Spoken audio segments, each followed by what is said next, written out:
अमित अपने घर से ऑफिस के लिए 45 किलोमीटर प्रति घंटे की औसत चाल से चलता है तो ऑफिस 9 मिनट लेट पहुंचेगा। अगर वो 63 से चलेगा तो 19 मिनट पहले पहुंच जाएगा। आपको बताना है कि जो इस डिस्टेंस है उसके ऑफिस की, उसके घर से, वो कितनी है। तो सिंपल सवाल है, बहुत मुश्किल नहीं है। इसको कैसे करना है, सबसे पहले आप कहोगे भाई दूरी तो दोनों केस में समान है, बराबर है।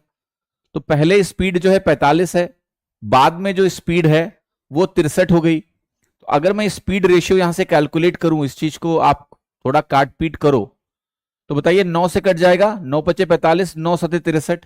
तो ये हमारे स्पीड्स का रेशियो है।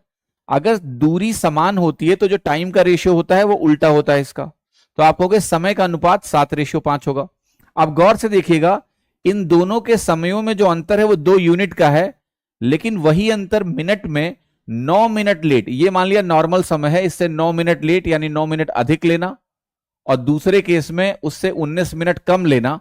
तो इन दोनों केसेस में जब स्पीड आपकी 45 है और जब स्पीड आपकी 63 हो गई, तो इन दोनों केसेस में जो समय का अंतर है ये 19 और 9 28 मिनट के बराबर है। ठीक, ये भी मैंने लिख दिया। तो आप कहोगे 1 यूनिट हमारा 14 मिनट के बराबर हो गया। ये भी बहुत सही बात है, क्लियर हो गया। अब आपको अगर डिस्टेंस निकालना है तो डिस्टेंस निकालने का तरीका बहुत सिंपल है। आप कहोगे 45 की स्पीड है तो जो लिया गया समय है वो 7 यूनिट का है, जो कि 7 इंटू 14 मिनट के बराबर है। 7 लिखूंगा, 14 लिखूंगा और मिनट को घंटे में कन्वर्ट करने के लिए 60 से डिवाइड करूंगा। यहां से मेरा आंसर आएगा 15 चौके 60, 15 तियां 45। और फिर आप कहोगे ये वैल्यू हमारी जो बनेगी ये बनेगी 7 को 14 से गुणा करिए 98, और 98 को आप क्या करेंगे 3 से गुणा करेंगे तो ये वैल्यू हो गई 98 इंटू 3/4 एक तरह से, है ना। यही मुझे कैलकुलेट करना है।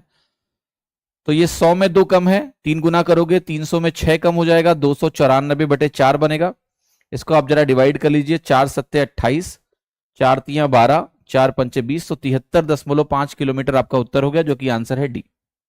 ठीक है, क्लियर है कि नहीं? यस, समझ में आ रहा है सभी को?